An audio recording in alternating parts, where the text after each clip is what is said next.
একাত্তরের মুক্তিযুদ্ধের সময় যেসব রাজনৈতিক দল গণহত্যায় যুক্ত ছিল, দল হিসাবে তাদের বিচার চেয়েছেন জাতীয় নাগরিক পার্টি এনসিপির মুখ্য সমন্বয়ক নাসিরউদ্দিন পাটোয়ারী। এটি কি তার ব্যক্তির মত নাকি দলের মত?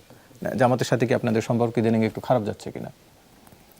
আচ্ছা, প্রথমত হচ্ছে এটা উনি একটা প্রেস কনফারেন্সের মধ্যে বলেছেন, এটা দলীয় সিদ্ধান্ত কোনোভাবেই নয়, দলীয় আলোচনা করে আসলে এই আলাপ উনি করেননি।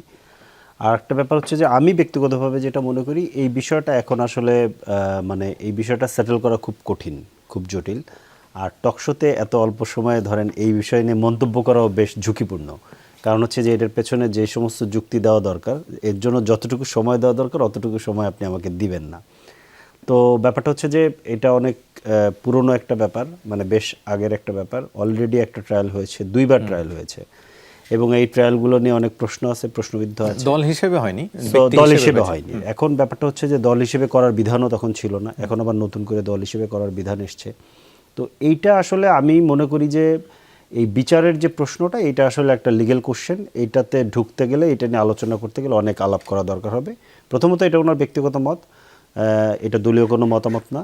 তবে আমি একটা জিনিস মতামত দিতে পারি, সেটা হচ্ছে যে আমিও আমার একটা ব্যক্তিগত মতামত দিতে পারি, সেটা হচ্ছে যে লিগেলি আপনি যান বা না যান, এইখানে দল হিসেবে জামাত ইসলামীর যে যুক্ততা একাত্তরে গণহত্যার সহযোগী হিসেবে, এইটা সম্পর্কে রাজনৈতিকভাবে তাদের আসলে নৈতিক দায় রয়ে গেছে।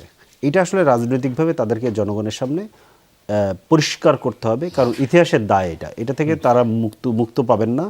যতই আমির সাহেব বলুক যে ঘড়িদেরে যে আজকের দিন পর্যন্ত বললাম, যত ভুল করে থাকি, এইভাবে বলে আসলে এটা দায় মুক্তি নেওয়াটা কঠিন। কারণ এইটা আসলে বাংলাদেশের ইতিহাসের সবচেয়ে গুরুত্বপূর্ণ ঐতিহাসিক ইভেন্ট হচ্ছে, বাংলাদেশের একেবারে সৃষ্টি হচ্ছে যে এই মুক্তিযুদ্ধের মধ্য দিয়ে। সেই মুক্তিযুদ্ধের বিরোধিতা যে রাজনৈতিক দল করেছে, তাদেরকে আসলে এটা রাজনৈতিকভাবে বাংলাদেশের মানুষের সামনে, নতুন প্রজন্মের সামনে এটাকে পরিষ্কার করতে হবে। সো এটা তাদেরকে একটা রাজনৈতিক দায় রয়ে গেছে, এটা একটা মোরাল কোশ্চেন। লিগ্যাল কোশ্চেনটা অনেক কিছুর উপরে ডিপেন্ড করে, এটা টেকনিক্যাল ব্যাপার। এটার জন্য আমি নিজেও আসলে অত যোগ্য মানুষ না এটার ব্যাপারে মতামত দেওয়ার জন্য। কিন্তু আমি যেহেতু একজন রাজনৈতিক কর্মী, এবং আমি এই প্রজন্মের একজন রাজনৈতিক কর্মী, আমি মনে করি যে এটা নিয়ে রাজনৈতিক প্রশ্নটা রয়ে গেছে।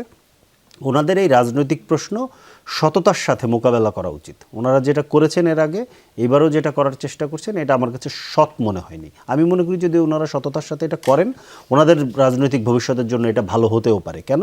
কারণ আপনি খেয়াল করে দেখেন, আমি যতটুকু বুঝি, আমার রাজনৈতিক মানে কি বলে হিস্ট্রি যতটুকু বোঝাপড়া, বা জামায়াতের যে 84-85 বছরের যে জামায়াতের যে বয়স, রাজনীতির যে বয়স, আমি ধারণা করি বাংলাদেশের মানে এই 84-85 বছরের ভেতরে এইবার তারা সবচেয়ে সুবিধাজনক সময় আছে।